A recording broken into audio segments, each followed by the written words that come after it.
Hi guys, ನಾನು ನಿಮ್ಮ ಚಾಮರಾಜನಗರ ಹುಡುಗ. ನಾನು ಫಸ್ಟ್ ಬ್ಲಾಗ್ ಮಾಡೋಣ ಅನ್ಕೊಂಡಿದ್ದೀನಿ. ಇದು ನನ್ನ ಫಸ್ಟ್ ಬ್ಲಾಗು. ನಾನು ಮತ್ತು ಅನೇ ವಿಯರ್ಸ್ ಹೋಗ್ತಿದ್ದೀವಿ. ಅದ್ರ ಬಗ್ಗೆ ಎಕ್ಸ್ಪ್ಲೋರ್ ಮಾಡ್ತೀನಿ ಗೈಸ್. ದಯವಿಟ್ಟು ನನ್ನ ಚಾನಲ್ನ ಸಬ್ಸ್ಕ್ರೈಬ್ ಮಾಡಿ, ಹಂಗೆ ಸಪೋರ್ಟ್ ಮಾಡಿ. ಚಿತ್ರಾನ್ನ, ಇಡ್ಲಿ, ಮಸಾಲೆ, ಈರುಳ್ಳಿ, ರೋಸ್ಟ್, ಚಪಾತಿ. ಹಾಂ, ಇದ್ರೇ ಈರುಳ್ಳಿ ಬಾಗಿ ಒಂದು ಈರುಳ್ಳಿ ಅನ್ನ ಸಿಂಗಲ್ ಈರುಳ್ಳಿ, ನಾವು ಈರುಳ್ಳಿ ಹಾಕ್ತೀವಿ.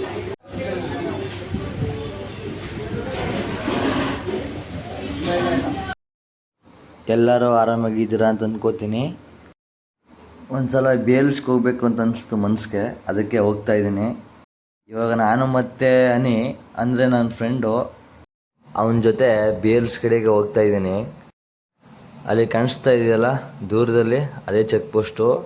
ಅಲ್ಲೋಗಿ ನಾನು ಕ್ಯಾಮ್ರಾ ಆಫ್ ಮಾಡ್ತೀನಿ. ಯಾಕಂತಂದರೆ ಅಲ್ಲಿ ವಿಡಿಯೋ ಮತ್ತು ಫೋಟೋ ತೆಗಿಯೋಂಗಿಲ್ಲ. ಅಲ್ಲಿ ಹೋಗ್ಬಿಟ್ಟು ಇವಾಗ ನಾನು ಕ್ಯಾಮ್ರಾ ಆಫ್ ಮಾಡ್ತೀನಿ.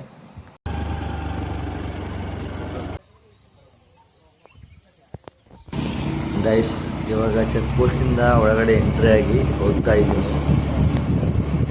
ನಮ್ಮ ಕಡೆ ಬೇರಿಲ್ಸ್ನ ಚಿಕ್ಕ ತಿರುಪತಿ ಅಂತಲೇ ಕರೆಯೋಕ್ಕೆ ಇಷ್ಟಪಡ್ತಾರೆ. ನಮ್ಮ ಚಾಮರಾಜನಗರ ಡಿಸ್ಟಿಕಲ್ಲಿ ವನ್ಯಜೀವಿಗಳ ಸಂರಕ್ಷಣೆಗೆ ಸಹಕರಿಸಿದ್ದಕ್ಕೆ ಧನ್ಯವಾದಗಳು ಅಂತ ಬೋರ್ಡ್ ಹಾಕಿದ್ದಾರೆ ಗೈಸಲ್ಲಿ.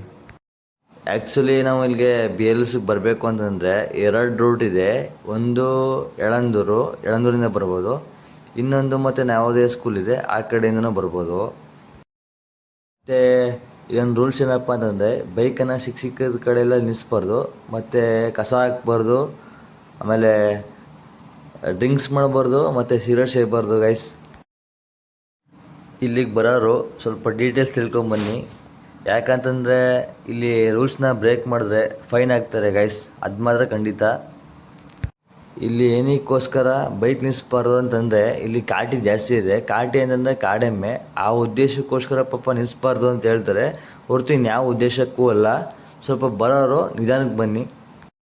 ಹಂಗೆ ನಂಗೆ ಏನಾದರೂ ಬೇಜಾರಾಯ್ತು ಅಂದರೆ ಅವಾಗವಾಗ ಬೇಲ್ಸ್ ಕಡೆ ಹೋಗ್ತಾ ಇರ್ತೀನಿ. ನನಗೆ ಫೇವ್ರೇಟ್ ಪ್ಲೇಸ್ ಯಾವುದಂತಂದರೆ ಬೇಲ್ಸ್ ಮತ್ತು ಕೇಗುಡಿ. ನಮಗೆ ಯಾವುದಾದ್ರೂ ಪ್ರಾಣಿ ಸಿಕ್ಕಿದ್ರೆ ಸರಿ. ಇವಾಗ ನನಗೆ ಹೋದ ಸರಿ ಬಂದಿದ್ದಾಗ ಆನೆ ಸಿಕ್ಕಿತ್ತು ಗೈಸ್. ನನಗೆ ಈ ಪ್ರಾಣಿ ನೋಡೋದು ತುಂಬ ಇಷ್ಟ. ಈ ಪ್ರಾಣಿಗಳನ್ನ, ಈ ಹುಲಿ, ಆನೆ ಇವೆಲ್ಲ ಇಲ್ಲಿ ಸಿಗುತ್ತೆ. ಬಟ್ ಮೈಸೂರು ಝೂ ಅಲ್ಲಿ ಸಿಗ್ಬೋದು. ಆದರೆ ಝೂ ಅಲ್ಲಿ ನೋಡೋಕ್ಕೂ ಈ ಕಾಡಲ್ಲಿ ನೋಡೋಕ್ಕೂ ಭಾರಿ ತುಂಬ ಡಿಫ್ರೆಂಟ್ ಇರುತ್ತೆ. ತುಂಬ ಇಷ್ಟ ನನಗೆ ಈ ಕಾಡಲ್ಲಿ ನೋಡಬೇಕು ಅಂತಂತ. ಇವಾಗ ಸಿಗುತ್ತಾ ನೋಡೋಣ. ಸಿಕ್ಕಿದ್ರೆ ನಮ್ಮ ಅದೃಷ್ಟ, ನಾವು ಬಂದಿರೋ ಅದೃಷ್ಟ. ಸಿಕ್ಬೋದು. ಸಿಕ್ಕಿದ್ರೆ ವಿಡಿಯೋ ಮಾಡಾಕ್ತೀನಿ. ಇಲ್ಲಿ ನೇಚರ್ ನೋಡಿ ಗೈಸ್, ಮಸ್ತಾಗೈತೆ. ನೀವು ಬಂದು ನೋಡಿ ಗೈಸ್ ಒಂದ್ಸರಿ. ಬಸ್ ಹತ್ತುವಾಗ ಬಸ್ ಹಿಂದ್ಗಡೆ ಹೋಗ್ಬಿಡಿ ಗೈಸ್. ಯಾಕಂದರೆ ಬಸ್ ಹತ್ತುವಾಗ ಹಿಂದ್ಗಡೆ ಬಂದರೂ ಬರ್ಬೋದು. ಸ್ವಲ್ಪ ದೂರದಿಂದ ನಿಧಾನಕ್ಕೆ ಹೋಗಿ.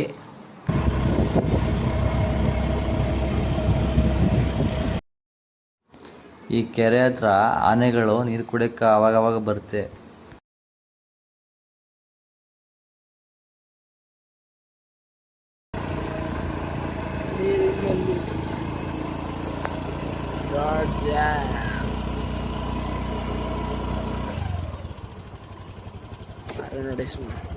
ಆರನೇ ಬರಲ್ಲ.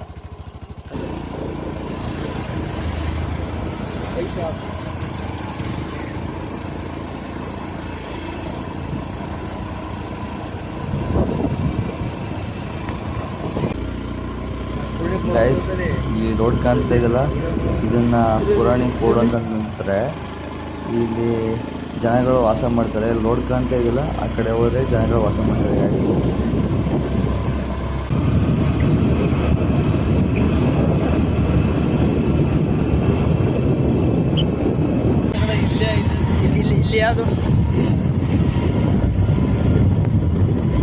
ಈ ಕೆರೆಯಿಂದ ಡೈರೆಕ್ಟಾಗಿ ಬಿಳಿಗಿರಿ ರಂಗನಾಥ ಸ್ವಾಮಿ ದೇವಸ್ಥಾನ ಕಾಣಿಸುತ್ತೆ ಗೈಸ್. ನಾನು ವಿಡಿಯೋ ಮಾಡಬೇಕಾದ್ರೆ ದೇವಸ್ಥಾನ ಜೂಮ್ ಆಗೋದು ಮರ್ತ್ಬಿಟ್ಟೆ ಗೈಸ್. ಈ ಕೆರೆನ ಸೋಮೇಶ್ವರ ಕೆರೆ ಅಂತ ಕರೀತಾರೆ.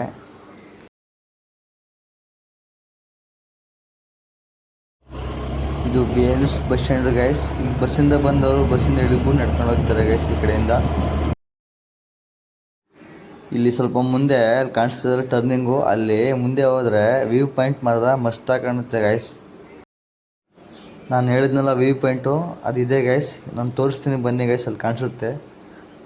ಈ ಜಾಗ ಮಾತ್ರ ಮಸ್ತಾಗಿದೆ ಗೈಸ್, ಅಲ್ಲಿ ಕಾಣಿಸುತ್ತೆ ನೋಡಿ ಗೈಸ್. ಇವಾಗ ಸ್ವರ್ಗ ಇದ್ದಂಗಿದೆ ಗೈಸ್.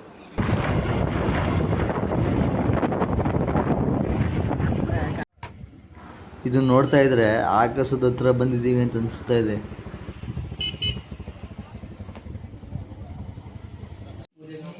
ದೇವಸ್ಥಾನದ ಎಂಟ್ರಿ ಇಲ್ಲೇ ಗೈಸ್, ಇಲ್ಲೇ ಲಾಡ ಪ್ರಸಾದ ಸಿಗೋದು. ಇದೇ ದೇವಸ್ಥಾನ ಗೈಸ್, ಒಳಗಡೆ ವಿಡಿಯೋ ಮಾಡೋಂಗಿಲ್ಲ, ಅದಕ್ಕೆ ಹೊರಗಡೆ ಮಾಡ್ತಾ ಇದ್ದೀನಿ. ಇದು ದೇವಸ್ಥಾನದ ಮುಂದೆಗಡೆ ಇರೋ ಎಂಟ್ರಿ, ಅಂತ ಹತ್ಕ ಬರ್ತಾರಲ್ಲ ಆ ಕಡೆ ಇರೋ ಎಂಟ್ರಿ ಇದು ಗೈಸ್. ಈ ಕಡೆಯಿಂದ ಬರೋರಿಗೆ ಅಂತ ಹತ್ಕೊಂಡ್ ಬರ್ಬೋದು ಗೈಸ್.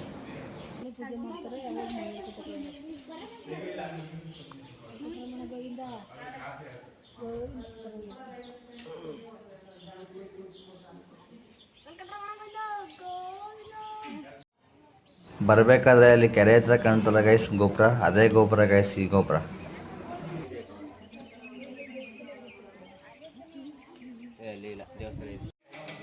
ದೇವಸ್ಥಾನ ಬಗ್ಗೆ ಇವ್ರ ಹತ್ರ ಮಾತಾಡೋಣ ಬನ್ನಿ ಗೈಸ್.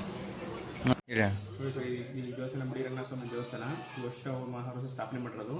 ಅದು ಮಾಮೂಲಿ ಅವರು ಸಂತಾನೋತ್ಪತ್ತಿಗೋಸ್ಕರ ಸ್ವಾಮಿನ ನೆಲೆಸಿದ್ದಾರೆ. ಇದೇನಾದರೂ ಮಾಮೂಲಿ ಅವರು ಇಲ್ಲಿದ್ದಾದರೂ ಬಂದು ಸಂತಾನೋತ್ಪತ್ತಿಗೋಸ್ಕರ ಸ್ವಾಮಿನ ನೆಲೆಸಿದ್ದಾರೆ. ಇಲ್ಲಿ 3 ವರ್ಷಕ್ಕೊಂದ್ಸಲ ಪಾದರಸೆಯನ್ನು ಇದು ಮಾಡ್ತಾರೆ.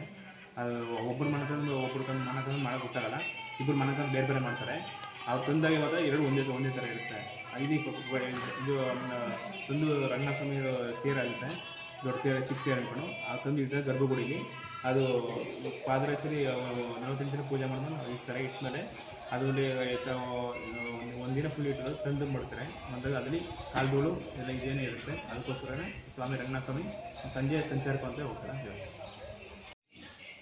ಇನ್ನೊಬ್ರು ದೇವಸ್ಥಾನ ಬಗ್ಗೆ ಹೇಳ್ತಾರೆ, ಅವ್ರ ಹತ್ರ ಮಾತಾಡೋಣ ಬನ್ನಿ ಗೈಸ್. ಹೇಳ್ತೀನಿ ಸ್ವಲ್ಪ ಇದು ಮಾಡ್ಕೊಳ್ಳಿ. ಸರಿ, ಇಲ್ಲಂದೂರು ತಾಲೂಕು.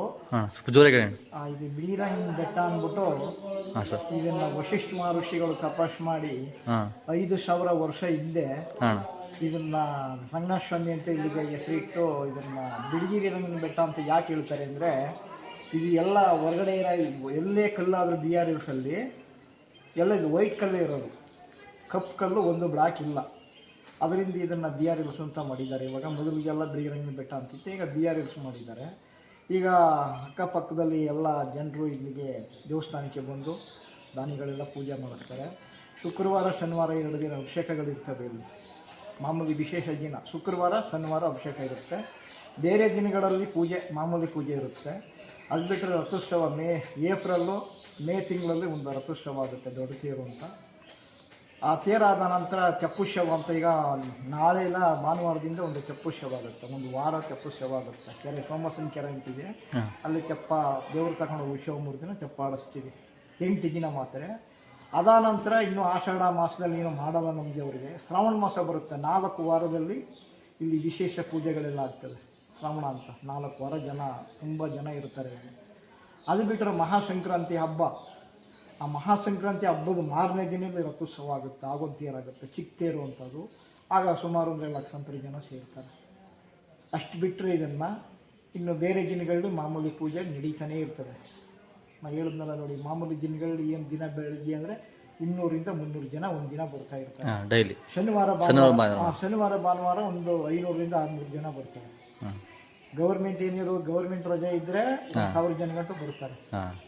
ಇದು ಬೆಂಗಳೂರು ಮೈಸೂರಿನವರೇ ಜಾಸ್ತಿ ಇಲ್ಲಿ BRSಗೆ ಬರೋರು. ಯಾಕೆಂದರೆ ಈ ಸ್ಥಳ ನೋಡಿದ್ರೆ ಟೂರಿಸಂ ಪ್ಲೇಸು ಜಾಸ್ತಿ ಕಾಡಿರೋದ್ರಿಂದ, ಅರಣ್ಯ ಪ್ರದೇಶ ಇರೋದ್ರಿಂದ ಇದನ್ನ ನೋಡೋದಕ್ಕೋಸ್ಕರ ಬರ್ತಾರೆ. ಅಂದರೆ ದೇವ್ರನ್ನ ಬಂದವರು ದೇವ್ರು ನೋಡ್ಕೊಂಡೇ ಹೋಗೋದು. ಈ ಫಾರಿನ್ನವ್ರು ಬಂದರೂ ಕೂಡ ಇಲ್ಲಿ ದೇವ್ರು ನೋಡ್ತಾರೆ. ಅವ್ರಿಗೆ ನಮ್ಮ ಭಾಷೆ ಅರ್ಥ ಆಗದೆ ಇದ್ರು ಇಲ್ಲಿ ಒಳಗಡೆ ಬಂದು ಸುಮ್ಮನೆ ಹೋಗ್ತಾರೆ. ಲಾಸ್ಟಲ್ಲಿ ಮುಸ್ಲಿಮ್ಸು ಬಂದು ನೋಡ್ತಾರೆ ಕೆಲವರು ಮುಸ್ಲಿಮ್ಸು ಕೂಡ ಬಂದು ಅಂದರೆ ಪೂಜೆ ಮಾಡಿಸ್ತಿದ್ರು. ಸುಮ್ಮನೆ ಯಾರು ನೋಡ್ಕೊಂಡು ಹೋಗ್ತಾರೆ, ತೀರ್ಥ ಪ್ರಸಾದ ಇಸ್ಕೊಳ್ಳೋದು. ಅವರು ಸುಮ್ಮನೆ ಯಾರು ನೋಡ್ಬಿಟ್ಟು ವಾಕ್ ಮಾಡ್ಕೊಂಡು ಹೋಗ್ತಾರೆ. ಎಲ್ಲ ಜನಾಂಗನೂ ಬರ್ತಾರೆ ಸರ್ ಇಲ್ಲಿ, ಖಂಡಿತ. ಅಷ್ಟು ಬಿಟ್ಟರೆ ಇಲ್ಲಿ ಏನಿಲ್ಲ ಸರ್, ನಾನು ಹೇಳಿದ್ನಲ್ಲ, ಈಗ 3-4 ಜಾತ್ರೆಯಲ್ಲಿ ವರ್ಷಕ್ಕೆ ಒಂದು 3-4 ಸರಿ ಫಂಕ್ಷನ್ಗಳು ಜಾತ್ರೆ ನಡೀತದೆ ಇಲ್ಲಿ ಸರ್. ಹೌದು ಸರ್. ಈಗ ಕುರಿ ಅದೆಲ್ಲ ಹೊಡಿತಾ ಇದ್ರು ಹಿಂದೆ. ಈಗ ಸರ್ಕಾರದಿಂದ ಏನು ಮಾಡಿದ್ದಾರೆ ಅಂದರೆ ಅರಣ್ಯ ಸೆಂಟ್ರಲ್ ಗೌರ್ಮೆಂಟಿಂದ ಅದನ್ನೆಲ್ಲ ಮಾಡಕ್ಕೆ ಕುಡಿದು ಇಲ್ಲಿ ಬಂದೆಲ್ಲ ಕುಡಿದು ಗಲಾಟೆ ಮಾಡಿ ಇಲ್ಲೆಲ್ಲ ಗಲೀಜು ಮಾಡೋದು ಎಲ್ಲ ಮಾಡ್ತಾ ಇದ್ರು. ಇವಾಗ ಆ ಥರ ಏನಿಲ್ಲ. ಅದೇನು ಮಾಡೋಂಗಿಲ್ಲ ಸರ್, DRFs ಅಲ್ಲಿ ಮಾಡೋಂಗಿಲ್ಲ ಅದನ್ನ. ಯಾಕೆಂದರೆ DRFs ಅಲ್ಲಿ ಮಾಡಿರೋದು ಇನ್ನೂ ವರ್ಷ ಆಗ್ಬಿಡ್ತೀವಿ ಎಲ್ಲ ಕಚಡ. ಈಗಲೇ ಕಚಡ ಇನ್ನೂ ಜಾಸ್ತಿ ಆಗುತ್ತೆ ಅಂತ ಸೆಂಟ್ರಲ್ ಗೌರ್ಮೆಂಟ್ನಿಂದ ಅದನ್ನು ರದ್ದು ಮಾಡಿದ್ದಾರೆ. Thank you sir. Okay sir.